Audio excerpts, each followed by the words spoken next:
you've mentioned a couple of newer writers, and are there any others you care to recommend, newer writers of science fiction, military fiction?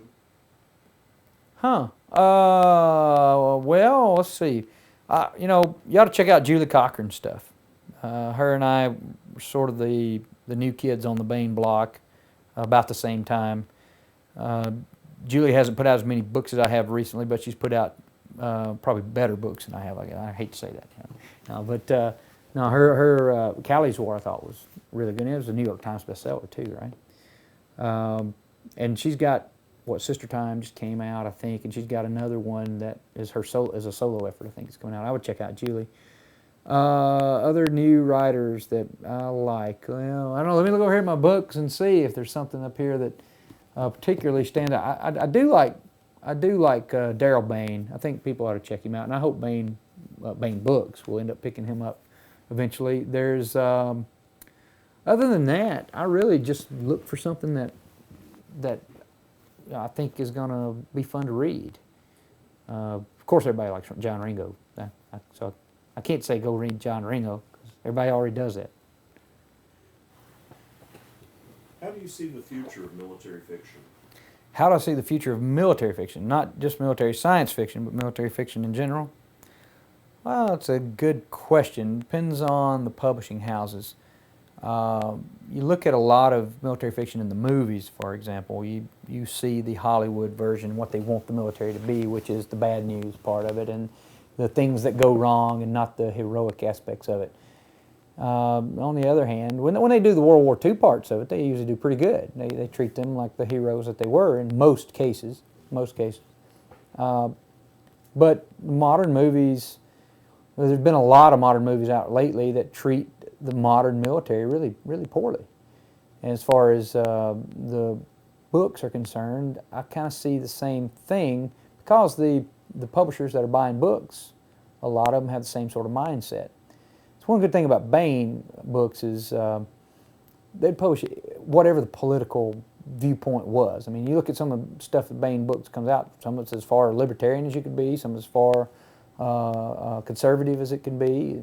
Some of it's look at Crapman's stuff. I mean, you can't get more anti-liberal than Crapman, and extreme hard right wing with his stuff, and Ringo as well. And I'm a conservative guy with conservative kinds of views and so on, but I don't want to have to preach to folks, but I would like to see the positive aspects of it, the heroism again, like I talked about before. That I guess the Toni Weisskopf was probably right at the time she told me that all my books were about the same thing, because that's the thing that sort of drives me, is the heroism of what people can really do, what they can overcome every day on a day-to-day basis when they're put in such amazing, horrendous situations.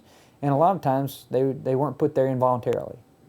Our military was put there because the guys wanted to be there to do what they were doing for a moral imperative. For whatever their personal reason, is still a big picture moral imperative.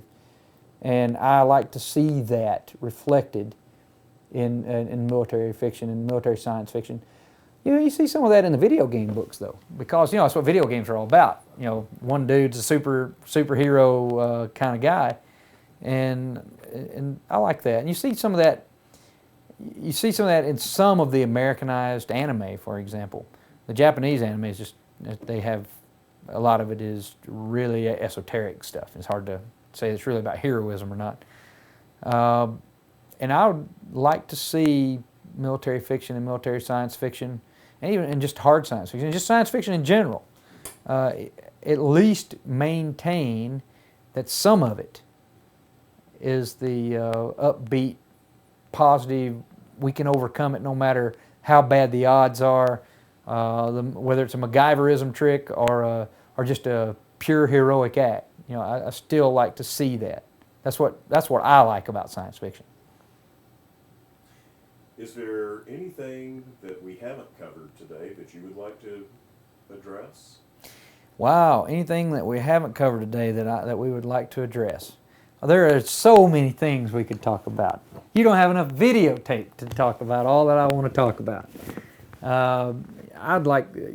are lots of things I would like to address, but in the sort of staying in keeping with what this interview has been about and what we've been talking about is I personally would like to think, the military guys that are doing what they're doing and for some reason have the courage to put themselves in the situation that they've done to protect idiots like me to sit here and run off at the mouth about various things that I profess to be an expert on.